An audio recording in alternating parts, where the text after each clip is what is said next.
मधुबन के बाबा, मधुबन के बाबा मुरली वाले, आपका क्या कहना, आपका क्या कहना। ओम शांति। आज 25 दिसंबर 2022 के अव्यक्त बाप दादा के मधुर महावाक्य सुनेंगे, जिसकी रिवाइज डेट है 7 मार्च 1993। मुरली का सार है हाईएस्ट और होलीएस्ट आत्मा की निशानियां। तो बहुत प्रेम और एकाग्रता से सुनते हैं आज के व्यक्त महावाक्य। आज बाप दादा अपने सर्व हाईएस्ट और होलीएस्ट बच्चों को देख रहे हैं। सभी बच्चे इस बेहद के ड्रामा के अंदर व सृष्टि चक्र के अंदर सबसे हाईएस्ट भी हो और सबसे ज्यादा होलीएस्ट भी हो। आदि से अब संगम समय तक देखो कि आप आत्माओं से कोई हाईएस्ट श्रेष्ठ बना है। जितना आप श्रेष्ठ स्थिति को, श्रेष्ठ पद को प्राप्त करते हो, इतना और कोई भी आत्माएं, चाहे धर्म पिताएं हैं, चाहे महान आत्माएं हैं, कोई भी इतना श्रेष्ठ नहीं रहे, क्योंकि आप ऊंचे भगवान का डायरेक्ट पालना, पढ़ाई और श्रेष्ठ जीवन की श्रीमत लेने वाली आत्माएं हो। जानते हो ना अपने को, अपने अनादिकाल को देखो। अनादिकाल में भी परम धाम में बाप के समीप रहने वाली हो। अपना स्थान याद है ना? तो अनादिकाल में भी हाईएस्ट हो, समीप साथ हो, और आदिकाल में भी सृष्टि चक्र के सत्युग काल में देव पद प्राप्त करने वाली आत्माएं हो। देवात्माओं का समय आदिकाल भी सर्वश्रेष्ठ है और साकार मनुष्य जीवन में सर्व प्राप्ति संपन्न श्रेष्ठ हो। सृष्टि चक्र के अंदर ये देव पद अर्थात देवता जीवन ही ऐसी जीवन है जहाँ तन मन धन जन चारों ही प्रकार की सर्व प्राप्तियां प्राप्त हैं। अपनी दैवी जीवन याद है कि भूल गए हो? अनादिकाल भी याद आ गया, आदिकाल भी याद आ गया। अच्छी तरह से याद करो तो दोनों समय में हाईएस्ट हो ना। उसके बाद मध्यकाल में आओ तो द्वापर में आप आत्माओं के जड़ चित्र बनते हैं, अर्थात पूज्य आत्माएं बनते हैं। पूज्य में भी देखो, सबसे विधि पूर्वक पूजा देव आत्माओं की होती है और आप सबके मंदिर बने हैं। डबल विदेशियों के मंदिर बने हुए हैं उनके, कि सिर्फ भारतवासियों के बनते हैं? बने हुए हैं ना। तो जैसे देव आत्माओं की पूजा होती है, ऐसे और किसी आत्माओं की पूजा नहीं होती। कोई महात्मा वगैरह को मंदिर में बिठा भी देते हैं, लेकिन ऐसे भावना और विधि पूर्वक हर कर्म की पूजा हो, ऐसी पूजा नहीं होती। तो मध्यकाल में भी पूज्य रूप में श्रेष्ठ हो, हाईएस्ट हो। और अब अंत में आओ। अब संगम युग पर भी ऊंचे से ऊंचे ब्राह्मण आत्माएं, ब्राह्मण तो फरिश्ता आत्मा बनते हो। तो अनादि, आदि, मध्य और अंत हाईएस्ट हो गए ना। है इतना नशा? रूहानी नशा है ना। अभिमान नहीं, लेकिन स्वमान है। स्वमान का नशा है। स्व अर्थात आत्मा का, श्रेष्ठ आत्मा का रूहानी नशा है। तो सारे चक्र में हाईएस्ट भी हो और साथ साथ होलीएस्ट भी हो। चाहे और आत्माएं भी होली अर्थात पवित्र बनती हैं, लेकिन आपकी वर्तमान समय की पवित्रता और फिर देवता जीवन की पवित्रता सभी से श्रेष्ठ और न्यारी है। इस समय भी संपूर्ण पवित्र अर्थात होली बनते हो। संपूर्ण पवित्रता की परिभाषा बहुत श्रेष्ठ है और सहज भी है। संपूर्ण पवित्रता का अर्थ ही है स्वप्न मात्र भी अपवित्रता मन और बुद्धि को टच नहीं करे। इसी को ही कहा जाता है सच्चे वैष्णव। चाहे अभी नंबरवार पुरुषार्थी हो, लेकिन पुरुषार्थ का लक्ष्य संपूर्ण पवित्रता का ही है और सहज पवित्रता को धारण करने वाली आत्माएं हो। सहज क्यों है? क्योंकि हिम्मत बच्चों की और मदद सर्वशक्तिवान बाप की। इसलिए मुश्किल व असंभव भी संभव हो गया है और नंबरवार हो रहा है। तो होली अर्थात पवित्रता की भी श्रेष्ठ स्थिति का अनुभव आप ब्राह्मण आत्माओं को है। सहज लगती है या मुश्किल लगती है? तो संपूर्ण पवित्रता मुश्किल है या सहज है? कभी मुश्किल कभी सहज, ऐसे। तो संपूर्ण बनना ही ये लक्ष्य है ना। लक्ष्य तो हाईएस्ट है ना, कि लक्ष्य ही ढीला है कि कोई बात नहीं सब चलता है? नहीं, यह तो नहीं सोचते हो कि थोड़ा बहुत तो होता ही है, और ये तो नहीं सोचते कि थोड़ा तो चलता ही है, चला लो, इस किसी को क्या पता पड़ता है, कोई मनसा तो देखता ही नहीं है, कर्म में तो आते नहीं है। लेकिन मनसा के वाइब्रेशन भी छिप नहीं सकते। चलाने वाले को बाप दादा अच्छी तरह जानते हैं। ऐसे आउट नहीं करते, नहीं तो नाम भी आउट कर सकते हैं, लेकिन अभी नहीं करते। चलाने वाले स्वयं ही चलते चलते चलाते चलाते त्रेता तक पहुंच जाएंगे, लेकिन लक्ष्य सभी का संपूर्ण पवित्रता का ही है। सारे चक्र में देखो, सिर्फ देव आत्माएं हैं जिनका शरीर भी पवित्र है और आत्मा भी पवित्र है। और जो भी आए हैं, आत्मा पवित्र बन भी जाए लेकिन शरीर पवित्र नहीं होगा। और आप आत्माएं ब्राह्मण जीवन में ऐसे पवित्र बनते हो जो शरीर भी, प्रकृति भी पवित्र बना देते हो। इसलिए शरीर भी पवित्र है तो आत्मा भी पवित्र है। लेकिन वो कौन सी आत्माएं हैं जो शरीर और आत्मा दोनों से पवित्र बनती हैं? उनको देखा है कि कहाँ है वो आत्माएं? आप ही हो वो आत्माएं। आप सभी हो या थोड़े हैं? बताओ। पक्का है ना कि हम ही थे, हम ही बन रहे हैं? तो हाईएस्ट भी हो और होलीएस्ट भी हो, दोनों ही हो ना। तो कैसे बने? बहुत अलौकिक रूहानी होली मनाने से होली बने।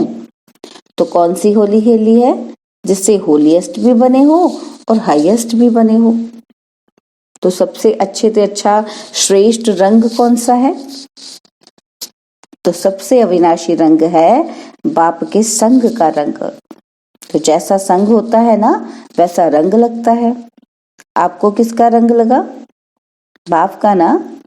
तो बाप के संग का रंग जितना पक्का लगता है उतना ही होली बन जाते हो, संपूर्ण पवित्र बन जाते हो। संग का रंग तो सहज है ना।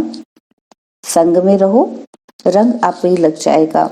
मेहनत करने की भी आवश्यकता नहीं। संग में रहना आता है कि डबल विदेशियों को अकेले रहना, अकेलापन महसूस करना जल्दी आता है।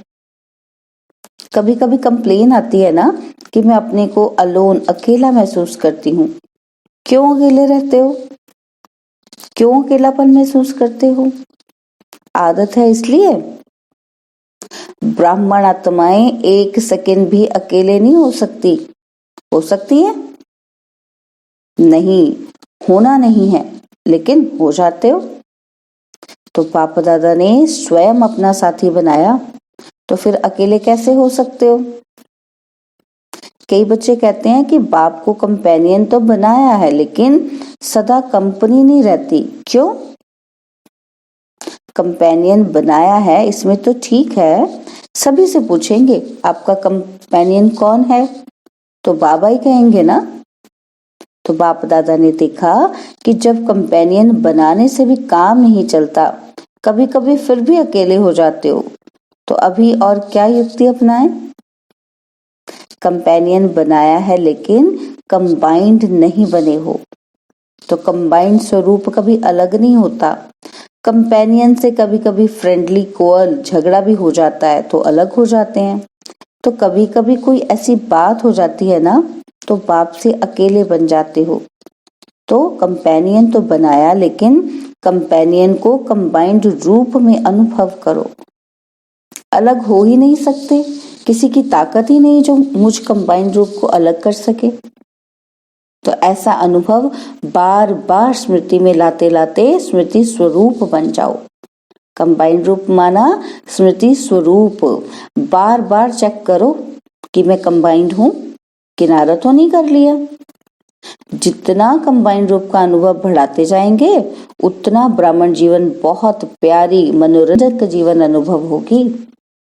तो ऐसी होली मनाने आए हो ना कि सिर्फ रंग की होली मनाकर कहेंगे कि होली हो गई। सदैव याद रखो, संग के रंग की होली से होलीएस्ट और हाईएस्ट सहज बनना है, मुश्किल नहीं, सहज। तो परमात्मा संग कभी मुश्किल का अनुभव नहीं कराता। बाप दादा को भी बच्चों का मेहनत या मुश्किल अनुभव करना अच्छा नहीं लगता। तो मास्टर सर्वशक्तिवान व सर्वशक्तिवान के कंबाइंड रूप, और फिर मुश्किल कैसे हो सकती? जरूर कोई अलबेलापन व आलस्य व पुरानी पास्ट लाइफ के संस्कार इमर्ज होते हैं, तब मुश्किल अनुभव होता है। जब मर्जीवा बन गए तो पुराने संस्कार की भी मृत्यु हो गई। पुराने संस्कार इमर्ज हो नहीं सकते। बिल्कुल भूल जाओ, ये पुराने जन्म के हैं, ब्राह्मण जन्म के नहीं है। जब पुराना जन्म समाप्त हुआ, नया जन्म धारण किया, तो नया जन्म नए संस्कार। अगर माया पुराने संस्कार इमर्ज कराती भी है तो सोचो कि अगर कोई दूसरे की चीज आपको आकर देवे तो क्या आप करेंगे? तो आप क्या करेंगे? रख देंगे कि स्वीकार करेंगे? सोचेंगे ना कि ये हमारी चीज नहीं है, ये दूसरे की चीज मैं कैसे ले सकता हूं? अगर माया पुराने जन्म के संस्कार इमर्ज करने के रूप में आती भी है तो आपकी चीज तो आई नहीं। सोचो, ये मेरी चीज नहीं है, ये पराई है। पराई चीज को संकल्प में भी अपना नहीं मान सकते हो। मान सकते हो? तो सोचो, पराई चीज जरूर धोखा देगी, दुख देगी। सोच करके उसी सेकंड पराई चीज को छोड़ दो, फेंक दो, अर्थात बुद्धि से निकाल दो। पराई चीज को अपनी बुद्धि में रख नहीं लो, नहीं तो परेशान करती रहेगी। सदा ये सोचो कि ब्राह्मण जीवन में बाप ने क्या क्या दिया। ब्राह्मण जीवन का अर्थात मेरा निजी स्वभाव, संस्कार, वृत्ति, दृष्टि, स्मृति क्या है, ये निजी है और वो पराई है। पराया माल अच्छा लगता है कि अपना माल अच्छा लगता है? ये रावण का माल है और ये बाप का माल, कौन सा अच्छा लगता है? तो कभी भी गलती से भी संकल्प में भी नहीं लाओ कि क्या करें, मेरा स्वभाव ही ऐसा है, मेरा संस्कार ऐसा है, क्या करें? संस्कार को मिटाना बहुत मुश्किल है, आपका है ही नहीं तो मेरा क्यों कहते हो? मेरा है ही नहीं।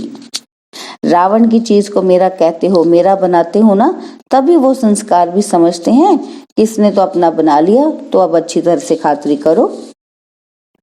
निजी संस्कार, निजी स्वभाव इमर्ज करो तो वह स्वतः ही मर्ज हो जाएंगे। समझा क्या करना है? अपना निजी स्वभाव क्या है आत्मा का? कि वो शांत स्वरूप है, प्रेम स्वरूप है। तो वो संस्कार हम जितना याद करेंगे तो जो रावण के संस्कार जो मैंने समझ लिए मेरे हैं वो निकल जाएंगे। तो समझा क्या करना है? तो ऐसी होली मनाने आए हो ना, वो एक दिन कहेंगे होली है और दूसरे दिन कहेंगे होली हो गई। और आप क्या कहेंगे? आप कहेंगे हम सदा ही संग के रंग की होली मना रहे हैं और होली बन गए। होली मनाते मनाते होली बन गए। होली मना ली या मनानी है? तो जब से ब्राह्मण बने हो तब से होली मना रहे हो, क्योंकि संगम युग का समय ही सदा उत्सव का समय है। दुनिया वाले तो एक्स्ट्रा खर्च करके मौज मनाते हैं, लेकिन आप सदा ही हर सेकंड मौज मनाने वाले हो। हर सेकंड नाचते गाते रहते हो। सदा खुशी में नाचते हो या जब कल्चरल प्रोग्राम होता है तभी नाचते हो? सदा नाचते रहते हो ना? सदा बाप की महिमा और अपनी प्राप्तियों के गीत गाते रहो। सबको गाना आता है ना? सभी गा सकते हो, सभी नाच सकते हो। सदा नाचना गाना मुश्किल है क्या? सहज है। और सदा सहज अनुभव करते संपन्न बनना ही है। कभी भी ये नहीं सोचो कि पता नहीं हम संपन्न बनेंगे या नहीं बनेंगे। ये कमजोर संकल्प कभी अपने को आने नहीं दो अपने पास। सदा ये सोचो कि अनेक बार मैं ही बनी हूं और मुझे ही बनना है। अच्छा, चारों ओर के सदा परमात्मा संग के रंग की होली मनाने वाली श्रेष्ठ आत्माएं, सृष्टि चक्र के अंदर सदा हाईएस्ट पार्ट बजाने वाली श्रेष्ठ आत्माएं, सर्व आत्माओं से श्रेष्ठ होलीएस्ट आत्माएं, सदा कंबाइंड रहने वाली पद्मा पद्म भाग्यवान आत्माएं, सदा सर्व की मुश्किल को भी सहज बनाने वाली ब्राह्मण आत्माएं, सदा नए जन्म के नए स्वभाव संस्कार, नए उमंग उत्साह में रहने वाली उड़ती कला की अनुभवी आत्माओं को बाप दादा का याद प्यार और नमस्ते। हम रूहानी बच्चों की रूहानी बाप दादाजी को दिलवा जान सिकवा प्रेम से नमस्ते। ओम शांति। प्यारे बाबा, मीठे बाबा, मेरे बाबा, शुक्रिया बाबा, शुक्रिया बाबा, शुक्रिया बाबा। तो दादी जानकी जी के प्रति बाप दादा के वरदानी महावाक्य हैं। तो बाबा उनसे पूछ रहे हैं कि अच्छा चल रहा है ना, रथ को चलाने का तरीका आ गया है। दादियों को ठीक देख करके ही खुश हो जाते हैं, शरीर के भी नॉलेजफुल और आत्मा के भी नॉलेजफुल। चाहे पिछला हिसाब किताब चुकतू करना ही पड़ता है, लेकिन नॉलेजफुल होने से सहज चुकतू हो जाता है, तरीका आ जाता है ना। तो चलने का और चलाने का दोनों तरीके आ जाते हैं। फिर भी सेवा का बल दुआओं का काम कर रहा है। यह दुआएं दवाई का काम कर रही हैं। सेवा का उमंग आता है ना कि जल्दी जल्दी तैयार हो जाएं तो सेवा करें, तो वह उमंग जो आता है ना, वह उमंग सूली से कांटा कर देता है। अच्छा है, फिर भी हिम्मत अच्छी है। तो सभा से बोल रहे हैं बाबा कि निमित्त आत्माओं को देख करके खुश होते हो ना, तो अभी अव्यक्त वर्ष में हर एक कोई ना कोई कमाल करके दिखाओ। सेवा में कमाल हो रही है वह तो होनी ही है, लेकिन पर्सनल पुरुषार्थ में ऐसी कमाल दिखाओ जो देखने वाले कहें कि हाँ कमाल है, दूसरे के मुख से निकले कि कमाल है। सिर्फ यह नहीं कि चल रहे तो चल रहे हैं, बढ़ तो रहे हैं, लेकिन कमाल क्या की? कमाल उसको कहा जाता है जो असंभव को कोई संभव करके दिखाए, मुश्किल को सहज करके दिखाए, जो कोई के स्वप्न में भी नहीं हो वह बात साकार में करके दिखाए, इसको कहा जाता है कमाल। समय प्रमाण कमाल होना वह और बात है, वह तो होनी ही है, हुई पड़ी है, लेकिन स्व के अटेंशन से कोई ऐसी कमाल करके दिखाओ। ब्रह्मा बाप के 25 वर्ष पूरे हुए। जब कोई भी उत्सव मनाना होता है तो जिसका मनाते हैं उसको कोई ना कोई दिल पसंद गिफ्ट दी जाती है। ब्रह्मा बाप के दिल पसंद क्या है वह तो जानते ही हो ना, कि जो स्वयं को भी मुश्किल लगता हो, है ना, तो वो ऐसा सहज हो जाए जो स्वयं भी आप अनुभव करो, तब कमाल है। ठीक है ना? तो क्या करेंगे? बाप के दिल पसंद करके दिखाओ। तो क्या क्या दिल पसंद है ये तो जानते ही हो ना, बाप को क्या पसंद है जानते हो ना। अच्छा, देखेंगे कौन कौन से गिफ्ट देते हैं। तो जैसे स्थूल गिफ्ट बड़े प्यार से ले आते हो ना, अच्छा है, डबल विदेशी अपना भाग्य अच्छी तरह से प्राप्त कर रहे हैं, वृद्धि कर रहे हो ना। तो वृद्धि करने वालों को पहले तपस्या के साथ त्याग करना ही पड़ता है। वृद्धि होती है तो खुश होते हो ना, कि यह समझते हो हमारे को कमी पड़ जाएगी। अच्छा है, वृद्धि अच्छी कर रहे हो, यह नहीं सोचो कि हमारा कम हो रहा है, बढ़ रहा है। सारी मशीनरी सूक्ष्म वतन की ही चल रही है।